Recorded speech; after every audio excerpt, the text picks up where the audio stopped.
দাদুর মুখ থেকে সত্যি শুনে অবাক হলো ওম। সম্পূর্ণ জানতে ভিডিওটিতে একটি লাইক করে প্রথম থেকেই দেখতে থাকো।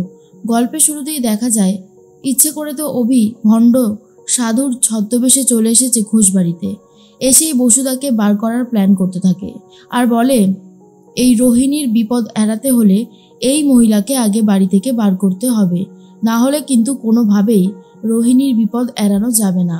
তখনই বসুদা ভাবে সে থাকলে যদি এই পরিবারের বিপদ হয়, এই পরিবারের মেয়ের বিপদ হয়, তাহলে সে কোনোভাবেই এই বাড়িতে থাকবে না। এরপরেই শ্রাবণ বলে মা তুমি কোথায় যাচ্ছ? বসুদা বলে আমাকে আটকেও না বৌমা, আমাকে যেতে দাও। আমি আর এই বাড়িতে থাকতে চাই না, কারণ আমি চাই না কখনোই আমার জন্য আমার মেয়ের সর্বনাশ হোক। সেটা কোনো সন্তানের জন্যই কোনো বাবা মা চাইবে না, তাই আমাকে তো এই বাড়ি ছেড়ে যেতেই হবে। এরপরই শ্রাবণ বলে কিন্তু এটা তো কোনো সলিউশন হলো না, আমি তোমাকে কোথাও যেতে দেব না, তুমি এই বাড়িতেই থাকবে, তুমি এখান থেকে কোথাও যাবে না। কিন্তু বসুদা শ্রাবণের কথাও শুনতে চায় না আর বলে না শ্রাবণ না, তুমি আমাকে আর আটকেও না, আমাকে যেতে দাও।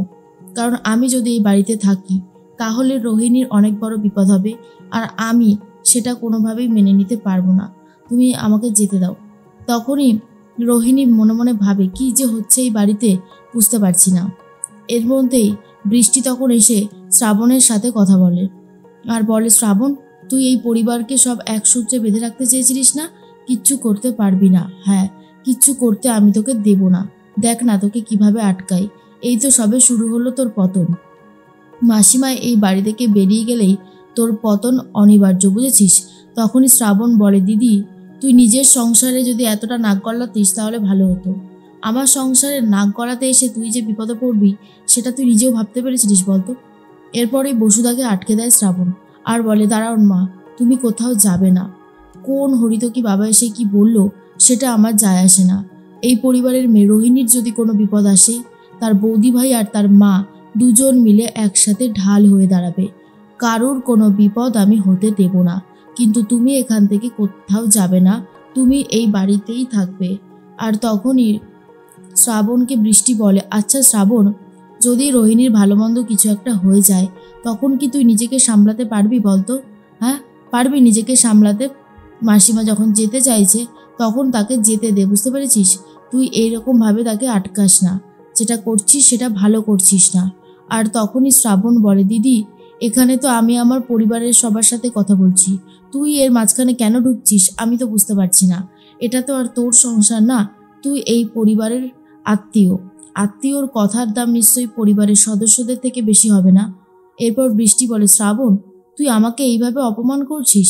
শ্রাবণ তখন বলে কি করব বল দিদি, তুই যদি নিজের এখতিয়ারটা না বুঝতে পারিস তাহলে আমারই তো উচিত এখতিয়ারটা বুঝিয়ে দেওয়ার। সেজন্যই বলছি তুই আমাকে আর আমার সাথে আর কথা বলিস না, আমি আমার পরিবারের সাথে কথা বলতে ব্যস্ত। তখনই দাদুর কাছে পারমিশন চায় আর বলে দাদু তুমি কি এ সমস্ত বিশ্বাস করো, আমার তোমার উত্তরটা জানাটা দরকার। দাদু তখন বলে না নাতবু, আমি কখনোই এগুলো বিশ্বাস করছি না, আমি শুধু এটুকু জানি যে মা থাকতে সন্তানের কোনো বিপদ হয় না। তোমরা আছো তো, তোমরা নিশ্চয়ই রোহিণী দিদিভাইকে বাঁচাবে, সেটুকু আমি জানি। এরপরে শ্রাবণ বলে বেশ, তুমি যখন এই পরিবারের হেড আর তুমি যখন বলে দিয়েছো তাহলে আমার আর কিচ্ছু যায় আসে না, আমি বাকিটা সামলে নেব। এরপরে এই বসুদাকে নিয়ে ভেতরে চলে যায় শ্রাবণ। আর অন্যদিকে তখনই দাদু বলতে থাকে শ্রাবণ যেই কাজটা করেছে সেটা একদমই ঠিক, বসুদা এই পরিবার থেকে চলে গেলে আবারও এই পরিবারে একটা বিপদ আসবে, আর এইবারে সেই বিপদটা আমি সামলাতে পারবো না, কোনোভাবেই না, তার থেকে এটাই ভালো হয়েছে। ওম তখন বলে কেন কেন ওল্ডম্যান, আমরা তো ভালোই ছিলাম, ওই মহিলা তো এত বছর আমাদের সাথে থাকেনি, আমাদের কি কোনো কিছুর অভাব ছিল? তাহলে আজকে ওই মহিলাকে বাড়িতে রাখা হচ্ছে কেন? আর তখনই দাদু বলে রাখা হচ্ছে কারণ সেই পরিবারের বড় বউ, আর এই পরিবারের বড় বউকে তুমি এইভাবে তাড়িয়ে দিতে পারো না, কোনো অধিকার নেই তোমার, বুঝতে পেরেছো? ওম তখন বলে কিন্তু তুমি তো একদিন এই পরিবার থেকে ওনাকে বার করে দিয়েছিলে। ওল্ডম্যান তখন বলে হ্যাঁ দিয়েছিলাম, তার পরবর্তী সময়ে যে বিপদ এই পরিবারে নেমে এসেছে সেটা নিশ্চয়ই তুমি দেখেছো, তারপরেও এই কথাগুলো যে কি করে তুমি বলছো আমি নিজেই বুঝতে পারছি না। ওম বলে আমি আর কি বললাম, আমি যেটা জানি সেটাই বলেছি। ওল্ডম্যান এখনও সময় আছে, এখনও নিজেকে বদলাও, বুঝেছো? না হলে এর পরবর্তী সময় কিন্তু আরও পরিবারে বিপদ আসতে চলেছে। এই মহিলা যেখানে ছিল সেখানেই ফিরে যাক। তখনই দাদু বলে তুমি এই মহিলা যাকে বলছো ইনি কিন্তু তোমাকে জন্ম দিয়েছে, সে কথা ভুলে গেলে চলবে না। তখন ওম বলে জন্ম দিয়েছে, কিন্তু মা হবার দায়িত্ব কি পালন করেছে উনি? করেনি তো। তাহলে তাহলে এই কথাগুলো কেন শুনবো আজকে আমি? আমার যখন জ্বর হয়েছিল, যখন আমার মায়ের আদর সব থেকে বেশি দরকার ছিল, তখন কোথায় ছিল এই মহিলা? কোথায় ছিল এই মহিলার ভালোবাসা, আদর? আমার কাছে তো কিচ্ছু ছিল না, সব ছিল ওই মল্লারের কাছে। তখনই ওল্ডম্যান বলে, সেটাই তো, মল্লার জীবনে আর কিছু করুক বা না করুক, আমি কিন্তু একটা জিনিস বলবো, উনি কিন্তু সাকসেসও পেয়েছিল, আবার মায়ের ভালোবাসাও পেয়েছে। কিন্তু তুমি তুমি কি করেছো? তুমি তো নিজের জীবনটাকে নিয়ে জাস্ট ছেলে খেলা করেছো। ইদানিং নাথ বৌমা আছে বলে তোমাকে আটকে রেখেছে, না হলে আবার কোথায় কি করে বেড়াতে সেটা কি আর আমি জানি না ভেবেছো? এরপর শ্রাবণ বলে, কাকে কি বলছো দাদু?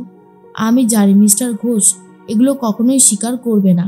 আচ্ছা মিস্টার ঘোষ, আপনি বলুন তো, মল্লার বাবু নিজের বংশ পরিচয়ের দিকে না তাকিয়ে উনি ওনার মাকে মাথায় করে রেখেছিলেন, উনি ওনার ব্যবসা, উনি ওনার গান নিয়ে একদম ঠিকঠাক ছিলেন। আর আপনি আপনি কি করেছেন?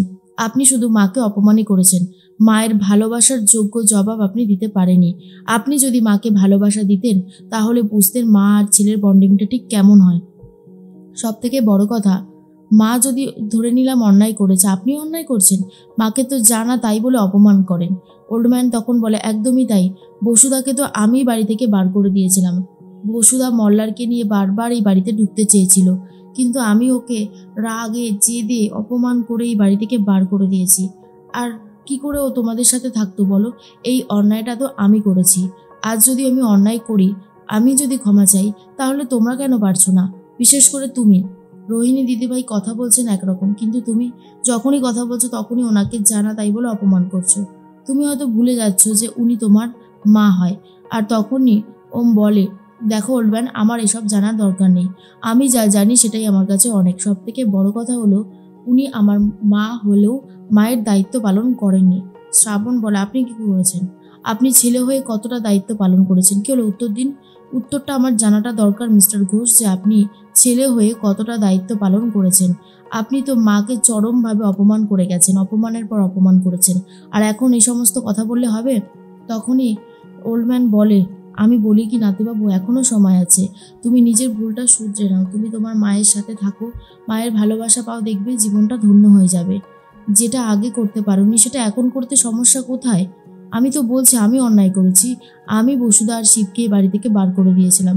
জানো তো, আমি ভেবেছিলাম ওরা সেই বাস অ্যাক্সিডেন্টে মারাও গেছে।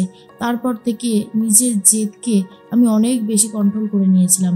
না হলে এই যে ভাবো, আজকে এই যে তুমি কত অন্যায় করেছো, তবুও কিন্তু আমি আমার জেদকে একদম কন্ট্রোলে রেখেছি। তুমি দয়া করে আর কোনো অন্যায় করো না নাতিবাবু। ওম কি এ সমস্ত শোনার পরেও বদলে যাবে?